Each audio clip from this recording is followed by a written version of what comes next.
The De La Haye scandal was a major scandal which took place in 1919 in the city of Madras, now known as Chennai, India.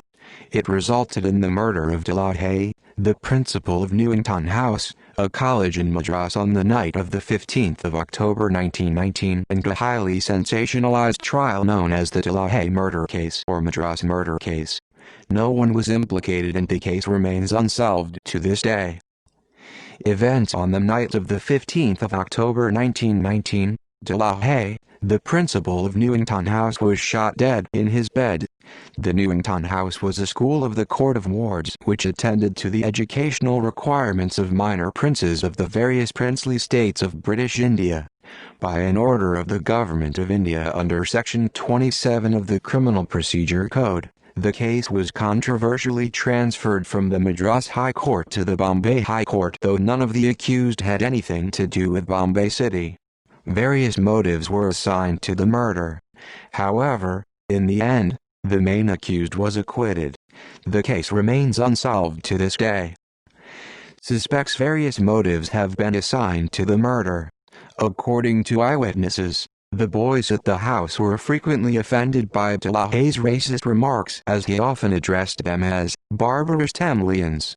There were also rumors that some of the boys in the college were seduced by De La Haye's wife. As the trial progressed, one of the conspirators, the heir to Singampati estate, turned approved.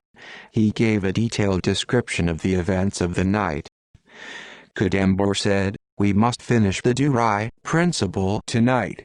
Mr. and Mrs. De La Haye returned to the school between 8:30 and 9 p.m. Mr. De La Haye greeted the boys in the hall, bade them good night and went upstairs to his bedroom. There were 2 beds on the veranda of the first floor just over the porch of the building. Under the porch was the hard carriage drive of the school compound. Mr. and Mrs. De La Haye went to bed after a time, Mr. De La Haye sleeping in one bed and his wife sleeping in the other bed alongside. On the veranda, De La Haye soon fell fast asleep. About 30 minutes past midnight, someone entered the bedroom, approached the bed on which De La Haye was sleeping, and shot him dead with a 12-bore gun.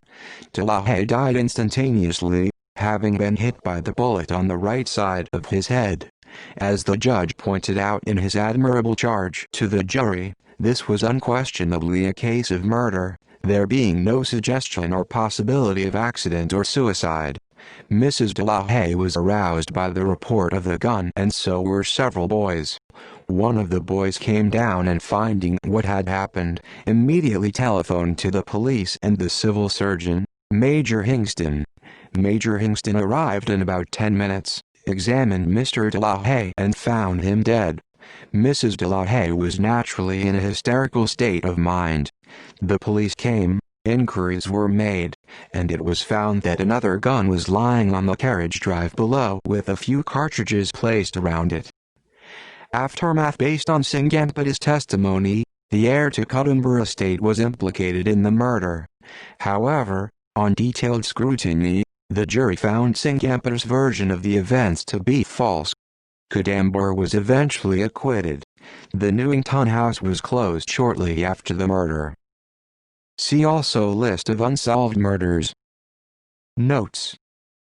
References: De La Haye murder case, 1920.